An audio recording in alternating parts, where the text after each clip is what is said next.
I noticed something. When you're by yourself, you don't really have to be bothered with people's nonsense. There's a reason why people don't like neets or hikikomori or people that kind of stay to themselves and they're isolated and they don't like being bothered. It's because these people can't be easily loosed, meaning that you can't easily attack somebody that never leaves their room, but you can still talk about them. You can still try to make them feel low. But if that person's so low and so pathetic, why are you even talking about them? Just speaking about them gives them a validity, gives them an association, gives them a connotation of being relevant, you know? Just being of some importance or value. And a lot of us come from families where, you know, it was just chaos, pure and utter chaos and just damnation. I can't even get the words out, man, because it's just so aggravating and annoying. And one thing I can't stand is when there's certain arbitrary rules about this existence that it seems like it's designed to hold you back. You have to go to a 9 to 5. You have to go to school. You have to be a tool. You have to be a useful fool. And you have to be somebody that can be indoctrinated, that is validated by the system, and you get your okay. Oh yeah, here's your college degree. Now go work the 9 to 5. Then you pass away, and you end up in some type of hell realm with scary monsters trying to torture you and snatch your soul and electrocute you and throw you in abyssal rivers and just giant monsters and demons and beings you ain't never seen before. And they're tormenting your soul, torturing you. Then they make you drink the waters of forgetfulness. And then you're back into this spawn trap that they call life. What kind of crap is that? You know? Like,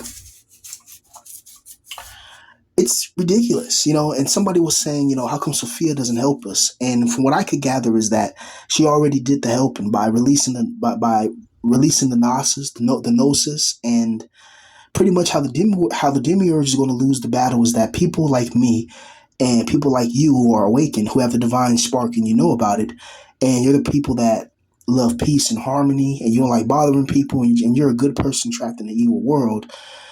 When you pass away and you get past the battle that it's going to be, it's going to be expect this when you pass away. Listen to me carefully. It's going to be a Final Fantasy boss. It's going to be a Dark Soul boss. You're going to be seeing things in those realms, in Tartarus or the Abyss, whatever. You're going to be seeing things in these realms and these hell pits and these devil sectors that are going to look like monsters in God of War, monsters in Devil May Cry, monsters in Dead Space. Like, you're going to be encountering these beings up close and personal.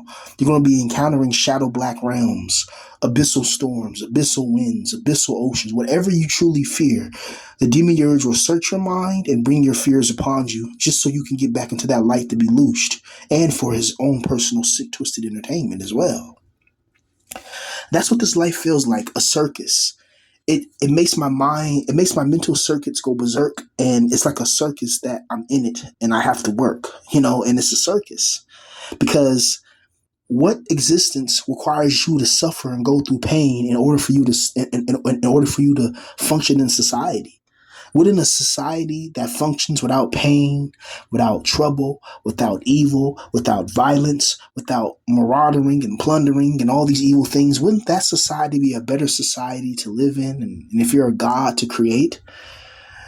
I just don't understand it, man. I just don't understand how we just, like, people have become so, like, docile. Like, they're docile with information. People don't want to learn secret information. They don't want to learn occultic secrets and things of that nature. They don't want to try to learn how artificial intelligence systems and subsystems work. They don't want to learn how to educate themselves spiritually for what comes next after this. Most people, if they pass away, they'll be totally lost in the spirit world. They don't know which way's up, left, right, down, how to float, how to turn around. And there's going to be all type of predators around. Think of it this way. Have you ever seen a newborn baby gazelle or one of those antelopes in Africa, right? And they're on the African plain. And then, like, you watch the mother give birth. And then right as she gives birth, the African wild dogs come. Or the African wild dogs, they'll come and they'll devour an impala or a wildebeest if it's pregnant, and they'll eat the baby as well. And it shows no mercy. This world is ran by ruthless tyrants that love violence. That's how this world is ran. The demiurge and the God of the Bible who created this is not a good, loving, caring God. He is not the real God. He has the power of an aeon, but he needs us to keep on producing loosh in order for this power to stay complete and to hold his realms together. That's why these worlds and these realms that he made are designed for suffering. He's taken our negative energetic vibrational frequency, our loosh. He's taken that energy and using it to literally hold his realms up in this pitch black abyss, usually using our light to keep his power and his might.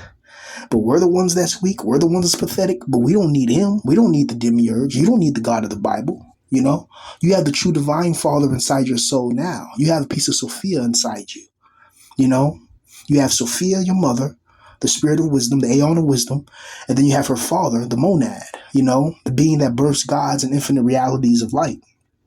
This is according to, I'm saying this to the Gnostic text, you know, so, you know what I mean? That's from a Gnostic lensing and framing, okay? So basically what I'm saying is this. This world we live in is pretty much a punishment for gods. It's pretty much, we're all God, not all of us, but some of us who have the divine spark, we're gods. And meaning that when we get to the pleroma, we'll be able to think of entire galaxies, worlds, dimensions, animals, peoples, landscapes. And it's going to be more visually vibrant and alive than anything that we've seen in this dead, evil world that we call Earth, which is a curse, you know, and life just gets worse. So I want you to really think about this. Notice how your life is shit, you know, notice how the things you've been through, nobody cares. Like, notice how it feels like nobody cares about you. No one pays attention to you. No one cares what you do or don't do. No one cares if you fail or succeed, but if you succeed, they'll be there and say they were there with you from the very beginning, and that's a damn lie. They weren't with you from the beginning. If they were with you from the beginning, they were trying to sabotage you, talk about you, trying to break you, trying to make you take yourself out, trying to make you just give doubt, trying to make you just, you know, leave the house so you can get talked about. You know, that's one thing about niece. That's one thing why we don't leave our rooms, because we know when we leave the house, we get talked about. When people see somebody that stays in their room 24/7, you know, we don't know how to dress. We don't know how to really, like, there's certain social cues a lot of us may not understand. You know, me, I'm hyper vigilant. Like, I understand these things, but other people may have trouble understanding them, like social cues, knowing when to talk, when not to talk, knowing when to laugh, when not to laugh at a particular joke. Like, these are all high stakes games. It's like being in Hampton Court with King Henry VIII. You know, it's like a little display, a little game you have to play of politics. You know, back in the days of King Henry VIII in Tudor England, the nobility, it was frowned upon if they brought food and you ate everything on your plate. That was something that was frowned upon simply because the food was supposed to be given to the poor. The scraps and the leftovers given to the poor and given to the kitchen workers or whatever, but mostly given to the poor or whatever. But did that always happen? Hey, well, you know how people are, but it was something that was frowned upon. Like there's invisible rules that are not written down. Like there's rules that on the law book, it says that, oh, people are going to be treated because for the content of their character and not the skin color configuration. That's illegal. But then you see it out in practice and play, but with just different names. You know, they'll call it a private community, you know, and then, you know, oh, well, it's not racist or nothing like that. It's a private community. It's just, why don't you just come out? I just wish the people in charge would just come out and just say the truth. Just say it with your chest. Say it with your heart, you know? If you don't like people, you know, just come out and say it, you know? Stop playing these games and playing these little weird things and trying to act like you're moral when you act like you're the moral police and you're fighting the bad guys, when in reality, you're the bad guy. You're the villain, you know? Because it's always the ones that are in power that can shape reality and change it. That's why the demiurge is evil. The demiurge has the power to not make us feel pain. The demiurge has the power to repent to Sophia and try to get his soul saved, but he doesn't. He doubles down on his arrogance and his ignorance and being deliberate at making sure that we generate negative energetic manifestation or frequency called loosh. This is why we're sad and depressed. If you don't believe it, just look at your life. Notice what I'm saying. Like, what I'm saying is something you don't got to believe in me. It's not about me. It's about looking into your own life and seeing the little circumstances that be happening that be that be pissing you off, making you scared, making you anxious. Oh, I got this job interview coming up. Oh man, I'm kind of nervous. Oh man, what am I gonna say? What am I gonna do? Oh man, I'm trying to ask her right. Like all those little things play a part. It may seem small, but sometimes the demiurge is always loosing you. It's like your heart is always beating when you're alive, right? Sometimes you don't even feel your heart beat. Most of the time, you don't even feel your heart beating. Your heart just beats and does its thing. You're not even conscious of your heart beating. So a lot of these times, you're not even conscious you're being loosed when you hit your toe. When you were making the drink in the kitchen and then it fell on the floor and the glass broke and you're like, damn, then you cut your foot. All of that is generating loose. It doesn't matter how small. And then when you have those big events in your life that happens, those are loose bombs. I call them loose nukes. And these loose nukes that come into your life, they totally disrupt your life. They totally leave you stranded or abandoned and trapped, right? Or they leave you in a position of economic devastation, psychological economic deprivation, and psychological degradation, and it leaves you with no type of emotional support system. That's what this life will do to you. And then people want to sit here and try to defend this God or defend this being. You can't defend the indefensible. You can't defend it. This God or this being, whatever this thing is absolutely evil, absolutely cruel, and it looks out for itself. It doesn't care about any of us. It doesn't care about our happiness. It doesn't want us to be happy, because if we're happy, we vibrate at a higher vibrational frequency, which makes it harder for the archons to really track us and to loose us, And I don't know if I answered it, but how the demiurge realm will eventually fail is when people start waking up to the God of the Bible and saying, you're not the God of the Bible. You're a liar and a fraud. You're the bastard of the Aeon Sophia.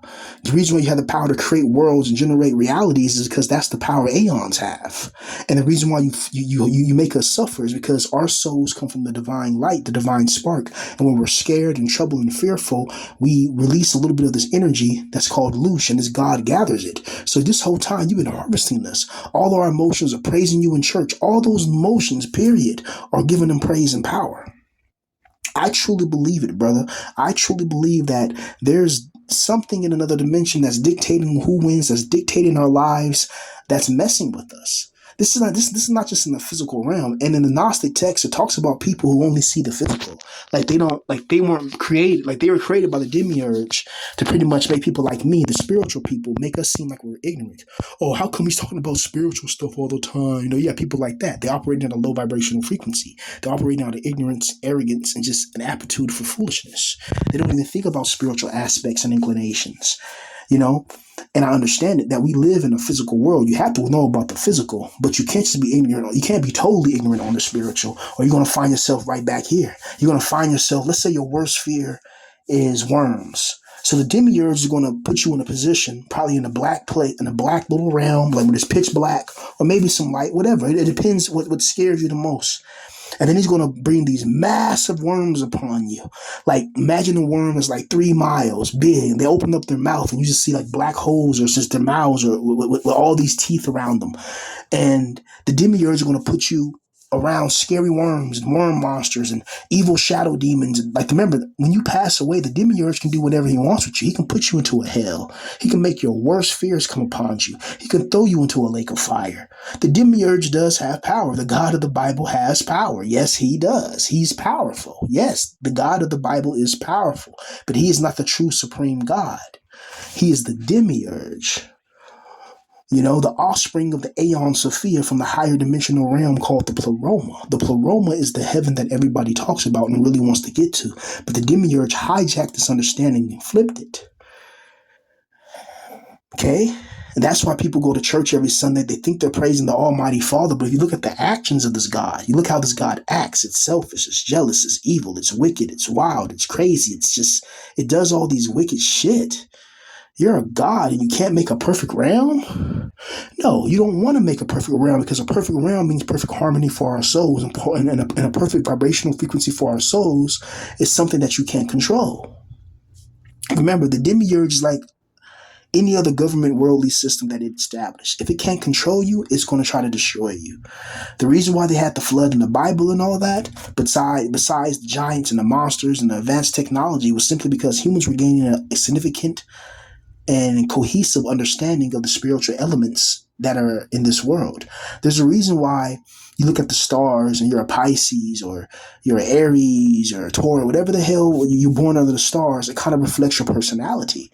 It's because the stars and the planets around us are prisons. You know, they're like prison fortresses, gates controlled by these evil archons. And when you pass away, your soul got to go through these gates. They talk about it in Egyptian, going into the underworld and passing through this, right? And passing through this underworld and having your soul weighed and your heart weighed with a feather and all this stuff. Like they're telling you, they're like, you know, that's why I respect the monks and stuff that get your mind prepared for the afterlife. We don't know what's on the other side, but I expect evil. I expect fear. I expect the most hideous, heinous things I can't even imagine.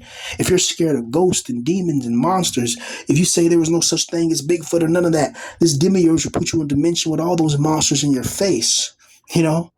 And yeah, they're gonna be able to physically touch you and hurt you and bite you and eat you and tear you up, and you're gonna be feeling pain. You're gonna, and the demiurge is gonna be tormenting you. You're like, how can I'm not in the flesh anymore? How can my soul feel pain? Let me tell you a secret. In the ancient world, there were even weapons that can attack spirits and attack ghosts. And if you're in the Middle Eastern type of culture, you understand what I'm saying about the genies, the jinns, the secret temples that are buried inside deserts, and that once in a while they'll come up.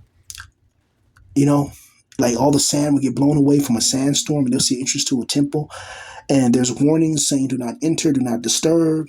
And then they'll go in there, open up a jar, or go in there and take an ancient relic, and then and they unknowingly release a jinn spirit. There's people in the cultures that are scared of that. They see like random jars and ancient temples that leave it alone, or they see anything that can contain spirits or haunted by like usually devils and demons and evil spirits. They like going to ruins.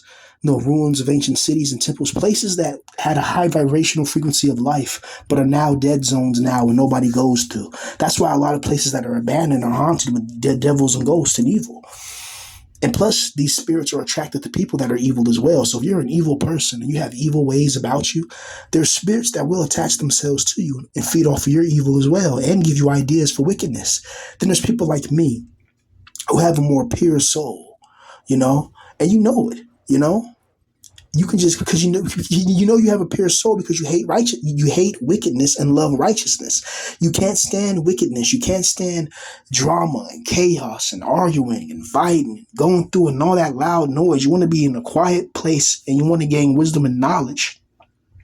You want to find like you're more interested in the universe and the things of that nature, and you know it's more of the spiritual aspects. Like you have a natural propensity and inclination to spiritual aspects than you do to just the physical material world. But we live in the physical world, so we have to focus, we have to prioritize that. Get your money, do your thing, you know, but understand that this is temporary and it's going to end, and you better prepare for a legendary battle like God of War when you pass away. Don't think you're going to pass away and just be in some nice light. You're going to run into some scary monsters you ain't never seen before. You know, you're going to run into the most evil, hideous beings and prison wardens and past Tartarus and the abyssal Tartarus. In case you don't know what Tartarus is, it's a spiritual prison and like a holding. Like, look, souls that don't make it to the Paroma, they get thrown back down and chained and pretty much given all the little evilness that makes the human souls weak. Then in these realms, there's holding place realms. You don't just get passed away and reincarnated quickly. No. The demiurge has a sophisticated, complicated system, a matrix of layers. So when you pass away, there's realms you go through to loose you even more. Just because you died and you passed away to another dimension, it doesn't mean that your loose is gone. You still got loose on. Your soul still got a lot of loose left. And the demiurge pretty much scares you. All the stories you hear about hell are real. Hell is a real place. We're in it right now. But there's different sectors and dimensions. There are hells of lakes of fires and giant pillars of flames and eternal darkness and Tartarus and pitch black abyssal oceans and abyssal winds and abyssal mountains with giant shadow dragons and all types of crazy shit you can't even imagine. Right? And when you pass away, you enter one of these scary, terrifying realms, and the goal is to make you scared and in so much pain that you pretty much beg to be put back into another body and sent back to another incarceration. You can call it reincarnation. I call it spiritual incarceration. It's incarceration. It's spiritual incarceration. And so you're being tortured and scared with your worst fears coming upon you. Then you just scream, oh, okay, fine. and then they make you drink the waters of forgetfulness. Then you forget, then your soul gets tormented more, and then they make sure that they throw you inside of a body. Boom, you get born inside of another womb. Boom, you're born into another timeline in existence. This is all according to the Gnostic text, right? So it's just a perspective. I'm not saying this is the 1,000% truth, but this is just what I've been studying and researching and analyzing and calculating and putting my bets on in this race. This is my racehorse, my war horse, right? So it's scary. So pretty much right now, we're just preparing to pass away and get tortured until we're going to get forced back into another spiritual body. But while we're alive, the prioritization should be learning the different types of pretty much gate codes that you need to escape to the pleroma. Because when you pass away around these planets and stuff, these beings are going to come and question you. They're going to question you. Who are you? What are you doing here? Where'd you come from? And you got to answer that pretty much you're not from here. You don't recognize the demiurge's power. You're from the pleroma. And these beings are wicked and evil, have no power or authorization or verification upon you. Right? But I don't think it's going to be that easy. I think you'll have to battle them like Kratos does in God of War or Dark Souls boss. That's what I think. And hopefully we'll be able to think of something and create it instantaneously, but we're still in the system of the materialistic realms. So that's going to be hard to do. It's not the pleroma. Remember, we're gods that are trapped in the reality of another god who has absolute power and authority. It's like we're trapped in a simulation that feeds off negative vibration. That's why everything in this life is so freaking hard. That's why you go to work every day like, I'm sick of this. I'm sick of it. I'm sick of it. I'm tired of being alone. Where's my woman? I want a girl with a nice arse, with a cute face that gets on her knees and please, and does a deed, And I want somebody that loves me for me. I want somebody that's sexy, that's beautiful, that's cool. And you never get that. It's like this world would dangle things in front of you, knowing damn well you will never be able to achieve those things or get those things. Like, how cruel is that? That's like putting a gallon of water in front of us, a thirsty man in the desert, putting a whole banquet in front of a hungry man, and you tie him up to a tree, and he gets just close enough to smell the food and almost taste the water, but not enough to actually taste the food or drink the water, And you just torment him. Like, this is a wicked realm, bro. And I'm sick of guys like us who are talented, who have a good head on our shoulders, and we have a creative capacity and a tenacity and a veracity to actually try to achieve something. But yet this world seems to not reward our talent. It seems to make our talent our undoing. But in reality, in another dimension, I would have been famous. In another dimension with a good God, you probably would have never heard me but through music. You would have never heard me. Imagine if Kendrick Lamar, before he got famous, had a whole YouTube channel talking about life as in-depth as I do, right? But nowadays, as the artist, you can't be secretive and mysterious no more. Like, people want to know who they're listening to, because a lot of these rappers be frauds. They don't be going through shit in life, They don't be. Now, there be some rich kids that are connected. I ain't saying every rapper, I'm talking about like the one that like you can tell are industry plants, and it makes me sick because music is supposed to be from the soul. That's what I feel like. You're supposed to be passionate about music. You should have a ravenous passion for music, not some weak, mild little flare or ember for music. No, it shouldn't be that way. You should love this music stuff. You should love the ability to create music, the ability to write, the ability to create and generate, just anything your mind can imagine. And this world is not conducive to that. This world is not meant for us to be happy. It's literally meant for us to suffer. And who in their right minds want to be involved with the world that's meant for you to suffer? It's not meant for you to thrive and be alive and survive, but it's meant for your spirit inside your soul to die. That's weird. No, we got to keep on fighting, man. We have to find goals and hobbies and things that we really love, that we really enjoy, and that we can really put together and make something out of ourselves and become just better people and better spirits, better souls. I was thinking about it. When we get back to the pleroma, we're going to be one of the only ones that actually were gods and were forced to go to a godly hell, being reincarnated every life, and then sent to Tartarus, sent to the bottomless black abyss, where there's monsters, there's demons, there's abyssal oceans, there's abyssal storms, there's like abyssal octopuses, there's like octopuses about as big as New York City. Think I'm joking, but this is in another spiritual realm. So the tentacles are about as big as skyscrapers, and you're in the water with it, and there's all types of other, like, it's gonna be scary, man.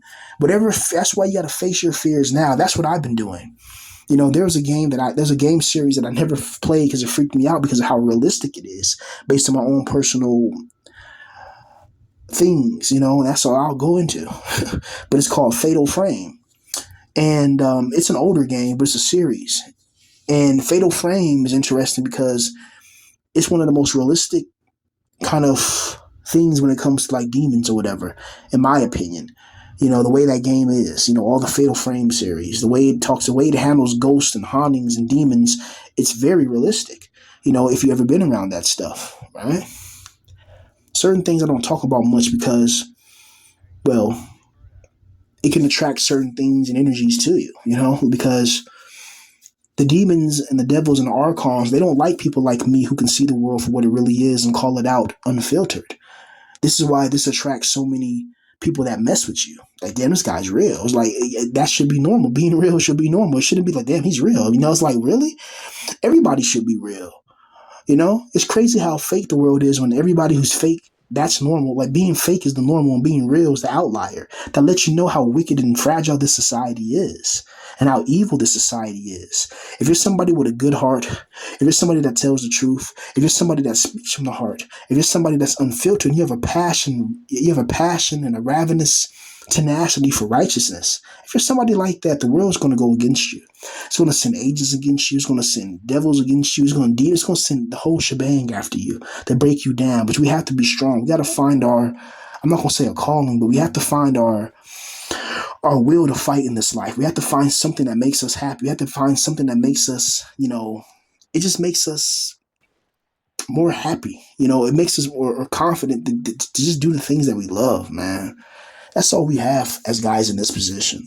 Since a lot of us are probably never going to get married, never have children, never be in a position of economic stabilization and acceleration, all we have is a few copes left. We don't have much, man. And the little we have to utilize it to the fullest efficiency. It's detrimental to our mental health not to create. That's my opinion. And that's what I've seen for myself and others. It's detrimental. This is why people are sad and depressed. They're not happy with their jobs. They're not happy with what they're doing, what they're forced to do in order to get money. But in the spiritual realm, in the physical realm, the physical realm was made by the spiritual realm. That's what people have to understand. This world was created by the spiritual realm. It was created by Yah. This world in particular was created by Yah the God of the Bible. He made the physical as a prison for the divine sparks, and this prison has rules that it has to that it follows, and there's certain spiritual rules, physical rules, scientific rules, mathematical rules, all designed by the demiurge and his evil archons. It's why you can't just jump in the ocean and breathe underwater. There's certain rules. You have lungs that contain oxygen. Like, the demiurge made all this stuff. Yes, he did. He is a god, but a dark god and an evil god, a being that should have never been created, a cosmic mistake, and a being that's going to go back into oblivion where it belongs, And what's crazy is that trillions of years from now, we're going to be looking back on this in the pleroma like, damn, that was just a blimp in our existence, but damn, it left an eternal scar on us, because there's beings in the pleroma that never experience hunger, sickness, violence, poverty, pain of any sort. They were literally born into the light, stayed into the light, and started creating dimensions and realms. But we're going to be the beings that step into the pleroma that actually went through a hell that was custom made for gods and survived it. While in the midst of hell, we were still making music. We were still creating. We were still doing our thing. Even though we may not have had a place to live, we may not have had a lot of money, we may have been around a lot of toxic and evil bastard people, but we still got through it. We went to hell, went to these pitch black realms where you can't see anything, and there's demons all around. There's a big giant monster trying to grab you with demonic arms. It got an eye in the middle of its hand looking at you. There's some scary shit. This is real. Watch the thing, the biblically accurate angels. I'm telling you that the God of the Bible is not what you think. It's not what you think. Have you noticed that you keep going to church and praying and all that in your life never gets fixed? And then sometimes you think that this God may give you a little something so he can keep you on that string, but that little something is not worth all the hell you're going to go through when he gives you another little something, something, something, if he gives you anything at all. Most of this God doesn't give anybody anything at all, but his most loyal followers and most loyal slaves. Basically, if the demiurge can use you for evil, then he'll bless you. But if he can't really utilize you for evil, then he's not going to really bless you or give you nothing. That's why this world is ran by the pricks that run it. It's ran by the assholes and the arses that run the world. Their secret societies, their Epstein Islands, their controversies, all types of things that go on, all types of things that bump in the night that people don't even know, you know? So that's my little speech for now, man. I just want to get that off my chest, man. All we have is ourselves in this world. The God of this world is evil and wicked. Our lives are meaningless in the grand scheme of things. And hopefully one day I can get to the parole and start making my own realms and dimensions and worlds and creatures and crystal towers and cities and, and things of that nature. Yeah. Peace.